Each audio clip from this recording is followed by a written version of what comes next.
So I was often thinking about and wondering, how do you know if you are aligned with your spirit or doing what Heavenly Father wants for you or what God has designed for you in your life and how it's supposed to be so beautiful? And like, how do I know? How do I know I'm on the right track? How do I know I'm going the direction that He wants me to go so that I can have that destination that is greater than anything I've ever thought about myself? And I didn't truly understand this until yesterday when I had like the aha moment, and I was like, this is how you know. This is how you know. The problem is, in order to know, you have to be paying attention. You have to pay attention to the way you feel, which who wants to do that? Because usually we either don't feel anything or feel stressed or feel hurried or feel like we're not doing enough or feel, like life is good, but we're just going with the motions. So nothing crazy that we want to actually feel and sit in, right? Like the feelings, we want them just to keep floating on by. And so I was sitting there and I was at a office where I help and get paid. So I go to different offices, help people, help usually business owners that are not organized and behind, but then also have a lot of work. So they need somebody to help kind of get their lives back together a little bit. So I will go to their office and help get everything back in order for them so they're caught up to date with everything that they need and they can focus on getting the sales. So when I was at this office, I was sitting there and nobody else was there. They came in later. So one lady, she has a terminal illness that she just found out, and she's deciding on whether to do chemotherapy about it or live out her life. And she's the mother of the owner. The other person that came in, he comes in, looks really tired, hair grown out, eyes bloodshot, just looks so tired.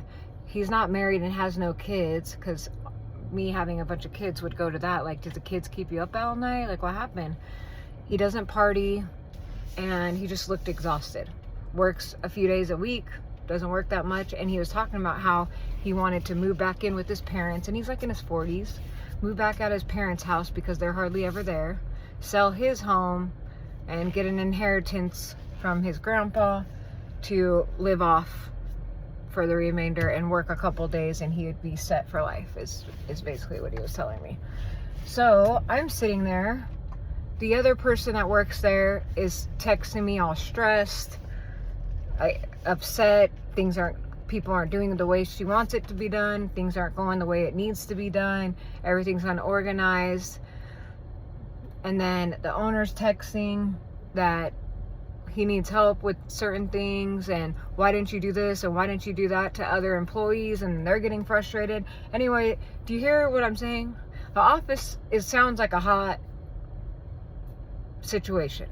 Like, there's a lot of people there that have a lot of things going on, like life things going on, and a lot of decisions that need to be made. And I understand that, and I'm not saying that they shouldn't be acting the way they do or feeling the way they feel or looking the way they look. I'm not saying that at all. What I'm saying is it gave me the aha moment where I was like, I don't want to be here. This place is not for me. Now, normally I'd be like, oh, it's money, and not turn it down. But since I've been working on myself and trying to get myself more in tune with the spirit and with my inner self, and knowing what's best for me and like where I'm at energy wise and how I feel my best, my most productive, it's not in places like that. So I sat there and I thought, we need to get out of here. I put myself in that situation. So I signed up for that. No one asked me or said, hey, you need to come over here. I said, hey, I can help you. And so I put myself in that position. And the first thing I thought after I thought that is, I can take myself out of that situation. And that's exactly what I wanted to do. But right after I thought that, the next thing came into my mind, wait, no, you're going to miss out on the money every week that we get. It's such a easy job to do. Like, we just show up there and can take care of the work really quickly, get paid, and be out. And it's only once a week. Like, why would we give that up? And And I immediately went back to the feeling I had sitting in that office and thinking about all the people that work there. I don't want to feel that. And I don't want to end up, because at some point, all those people probably had the same thought, that they didn't want to be there, that they could have been doing something else, but they chose to ignore it. So if I'm going to ignore it, I'm going to end up how they are. And I thought to myself, we're better than that. We don't want that. We need to make a hard decision. And yes, it's probably going to make some people upset. Some people are not going to like it. But we need to do that so that we are in our right state of mind. Because what's going to happen, and I know this from my past experiences of being in corporate jobs for 30 plus years, once you finally let go of that anchor or that whatever it is that's keeping you so comfortable, usually it's giving you a paycheck and it's keeping your life to where it's at, just stagnant and comfortable. Once you finally let go of that thing that you were so scared of to let go because it was your lifeline, the world opens up like limitless possibilities. It is amazing.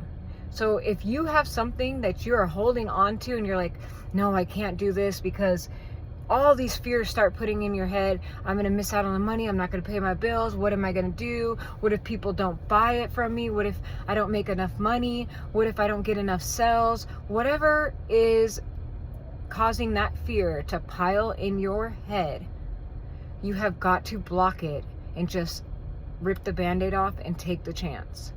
Literally just take the chance.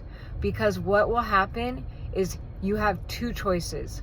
You'll either end up like the people in that office, or you'll end up being the person you're meant to be with those unlimited blessings and opportunities for you. And that is what we call getting uncomfortable and choosing the hard so that you can get the better later.